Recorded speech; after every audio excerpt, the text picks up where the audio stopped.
Bonjour à tous, vous écoutez Jade FM et le générique que nous venons d'entendre, c'est celui des chroniques cinéma, les chroniques cinéma du Ciné Toile de Ré qui pour cette semaine du 29 octobre au 4 novembre, les films sont présentés par Mélanie. Bonjour Mélanie. Bonjour Jim.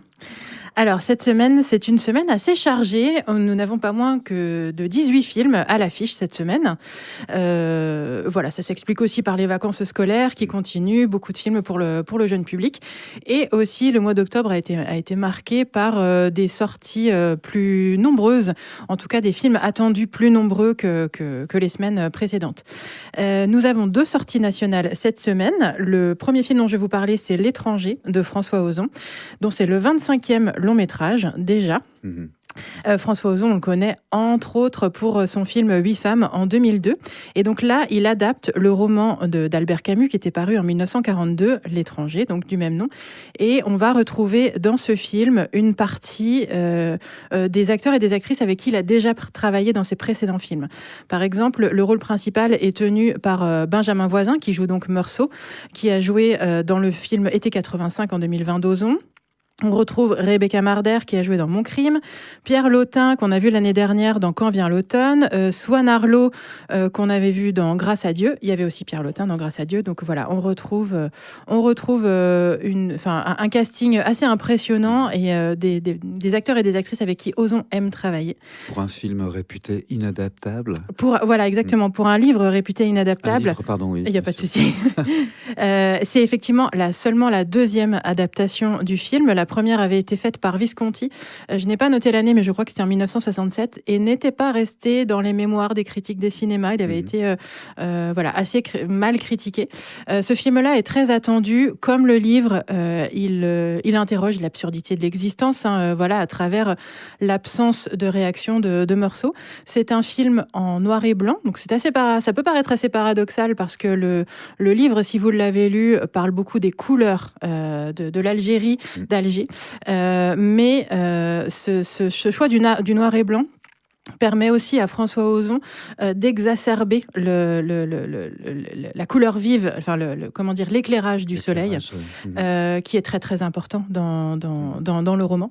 Donc voilà, je ne l'ai pas encore vu, mais c'est un film qui est très attendu et voilà, j'ai hâte de le découvrir en tout cas. François Ozon pour L'étranger, à partir du roman de Albert Camus. C'est ça.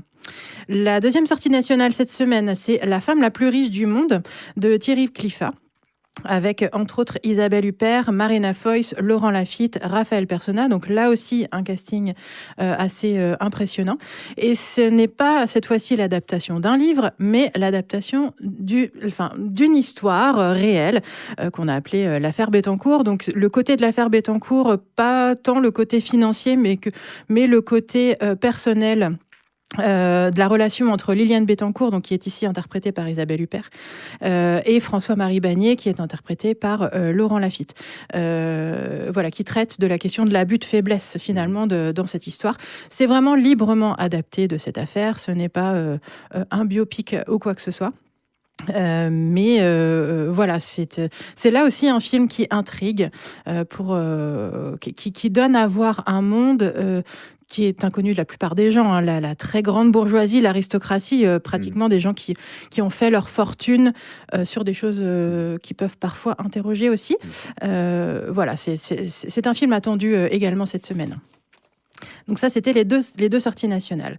L'autre nouveauté pour adultes, on va dire, cette semaine, c'est Nouvelle Vague de Richard Linklater, dont on vous avait déjà parlé puisqu'on avait passé l'avant-première. Donc Richard Linklater est un réalisateur américain qui est entre autres connu pour avoir fait une trilogie de films qui s'appelle Before Sunrise, Before Sunset, Before Midnight, avec Julie Delpy et Ethan Hawke, et aussi Boyhood en 2014, qui était un film assez particulier puisque ça racontait l'histoire d'un enfant qui avait été tourné pendant 12 ans. Donc on voyait grandir cet enfant à l'écran, on voyait vieillir les autres personnages. C'était un petit peu un coup d'essai pour le réalisateur puisqu'il est actuellement en train de tourner depuis 2019 une comédie musicale qu'il compte filmer jusqu'en 2039, pendant 20 ans. Voilà, on va voir s'il arrive au bout de ce projet. Exactement. Donc là, Richard Linklater, c'est un réalisateur qui n'est pas cantonné à un genre. Il s'essaye dans plusieurs genres différents. Il a fait de l'animation. Et cette fois-ci, on le retrouve adapté, entre autres une histoire vraie, puisqu'on retrouve dans ce film Jean-Luc Godard, qui est en train de tourner son premier film à bout de souffle avec, entre autres, Jean-Pierre Belmondo et Gene Seberg. Et le film est réalisé à la manière de Jean-Luc Godard, et on voit Jean-Luc Godard qui tourne à bout de souffle. C'est un film qui attise notre curiosité sur cette période. On se retrouve vraiment plongé dans le Paris de 1959. On retrouve tous les personnages du cahier du cinéma de l'époque. Le Paris a vraiment été très bien reconstitué, en grande partie grâce à des effets numériques, mais vraiment on a l'impression d'être plongé dans l'époque. Et puis on retrouve surtout ce personnage de Jean-Luc Godard qui est interprété par Guillaume Marbeck, dont c'est le premier vrai rôle à l'écran, qu'on reverra à mon avis, parce qu'il est impressionnant dans ce rôle. Et ce film a beaucoup de qualités, à mon avis, et une de ses qualités, c'est entre autres de donner envie de voir ou revoir à bout de souffle. C'est un petit peu comme si on voyait le making-of en fait du film, et on a envie de voir le film après.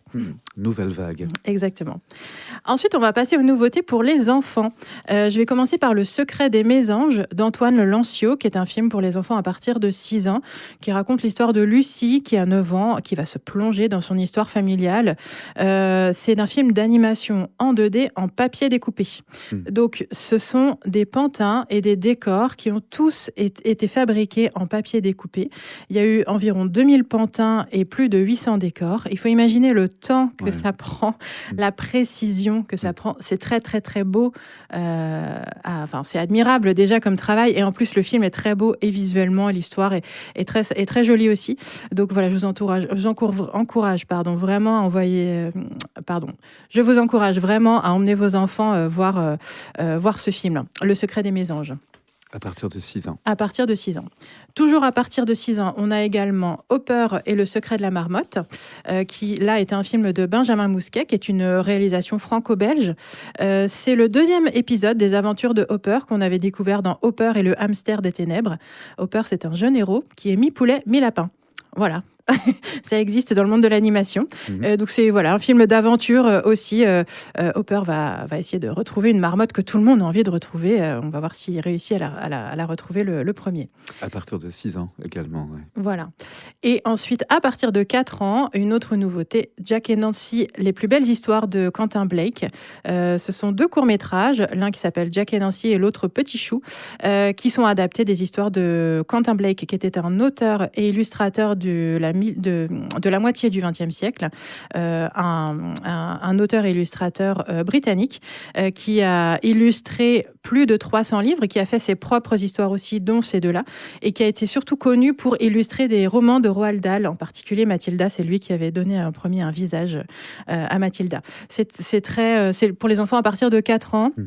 Et c'est très en termes c'est très espiègle un petit peu comme histoire. Ça intrigue un petit peu. Ça attise notre curiosité, je vais dire.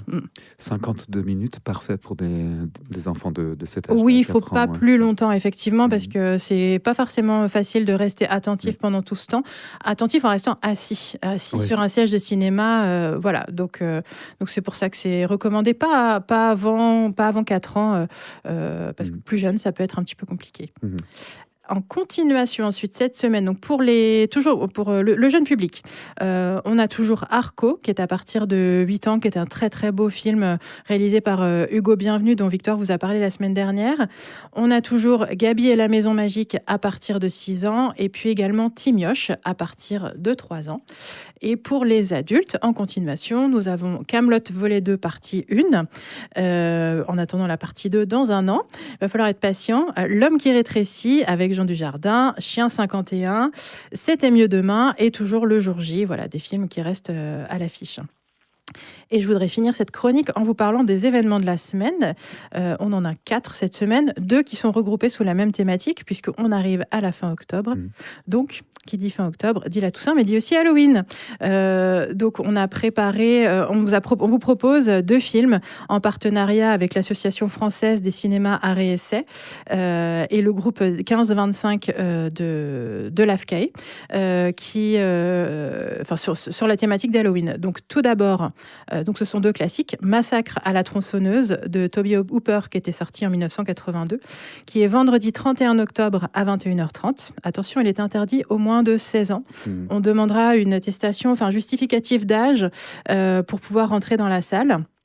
Et le deuxième événement en partenariat avec l'AFCAE, c'est Evil Dead de Sam Raimi, qui était sorti lui en 1983, qui sera dimanche 2 novembre à 21h15, qui lui est interdit aux moins de 12 ans. Le troisième événement de la semaine, c'est le traditionnel coup de cœur surprise. Donc, ce sera lundi 3 novembre à 20h30.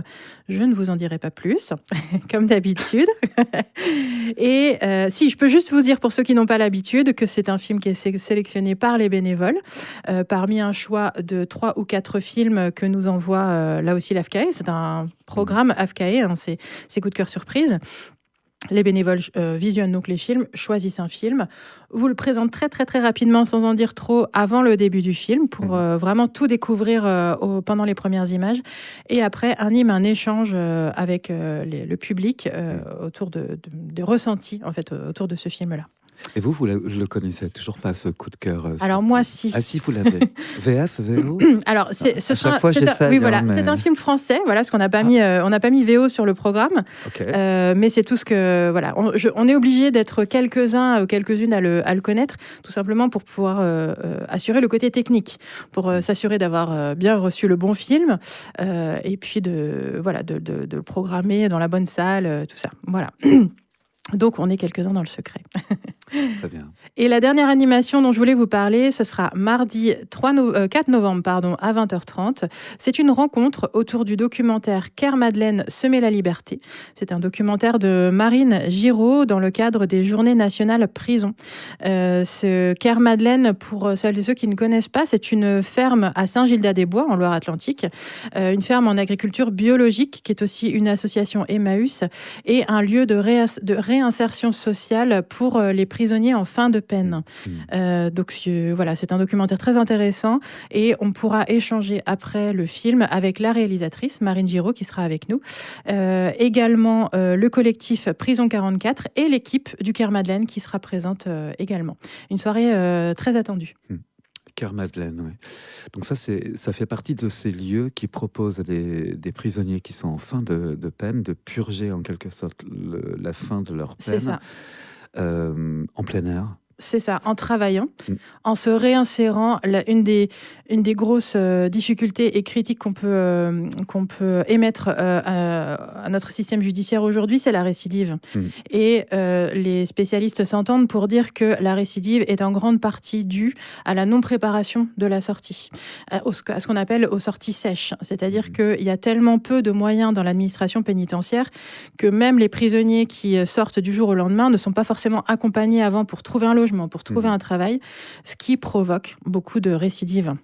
Et donc ça fait partie des alternatives, en fait, parce que Kermadeleine, c'est donc un lieu de réinsertion, mais c'est un lieu de vie. Donc les gens vont pouvoir finir de purger leur peine sur place en travaillant, en renouant des liens avec d'autres personnes, en renouant avec leur intimité aussi, parce que dans la majorité des prisonniers aujourd'hui sont incarcérés en maison d'arrêt.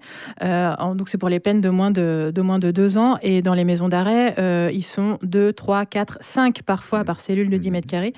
Et donc, c'est retrouver l'accès à soi, retrouver l'accès à son propre corps et recréer du lien aussi avec les gens. Kermadeleine, un film documentaire. Tout à fait. Merci beaucoup, Mélanie, pour la présentation de ces films pour cette semaine du 29 octobre au 4 novembre. Il fait pas beau, il fait un peu froid, il fait moche, il fait tout gris. Allez au cinéma. On est toujours... On vous accueille avec grand plaisir. Et voilà, bonne semaine à vous. Merci Mélanie.